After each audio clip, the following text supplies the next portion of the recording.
Cowabunga. Well, this is certainly exciting. Ladies and gentlemen, THQ Nordic held their annual showcase event, during which we finally got our first look at Teenage Mutant Ninja Turtles, The Last Ronin.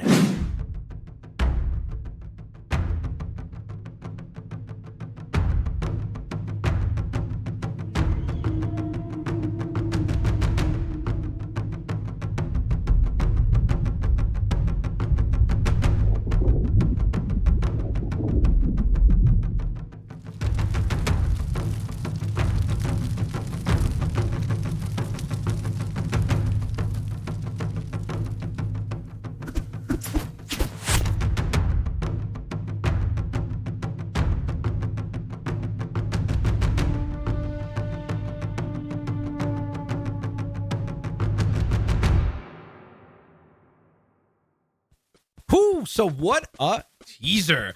Now, for those of you that are not familiar with The Last Ronin, it is a brand new cult classic graphic novel storyline from the TMNT comics side of things that is now being adapted into a game. The story itself for the comic is actually very gritty and takes place in a futuristic New York City that has been battle ravaged via war and just chaos that has been unfolding, and now there's only one last turtle remaining. So 3 out of the 4 turtles have passed away, and essentially this last remaining turtle is setting out on a mission to try to avenge his lost family and go on ahead and seek justice on behalf of the lost brothers.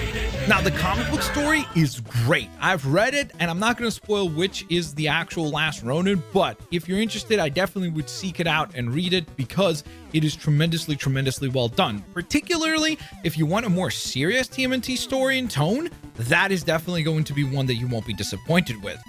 Beyond that, the other exciting elements around the game is the fact that it will be releasing on current gen only, which means PS5, Xbox S/S, and PC releases, which I think is awesome because it means that we're going to get the best possible version of the game in terms of not being held back by the PS4 or the Xbox One, which I think is very exciting to hear. And then furthermore, the studio behind this project has now been announced to be Black Forest Games from Germany.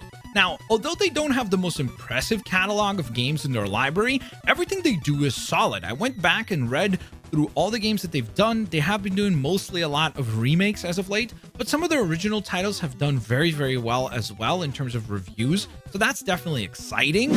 Like most recently, they focused on remakes of Destroy All Humans, both of which have a 70+ Metacritic score. And prior to that, they made the Gianna Sisters game, which has like an 80 Metacritic score, which I think is very good to hear. And so I feel like this is an opportunity for a studio that typically would be considered good to break out and become a serious AAA developer. And I certainly hope that that's exactly what we see happen with this game.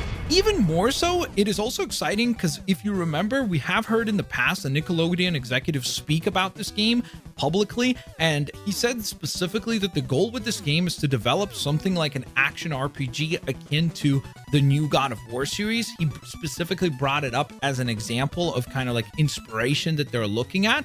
So, I mean, obviously, will it be as good as God of War? Probably not. We'll see. Time will tell. Right now, it's kind of difficult to make that sort of prediction considering how incredible God of War is as a game. But I certainly would not be surprised if this ends up being the best TMNT game we've ever gotten.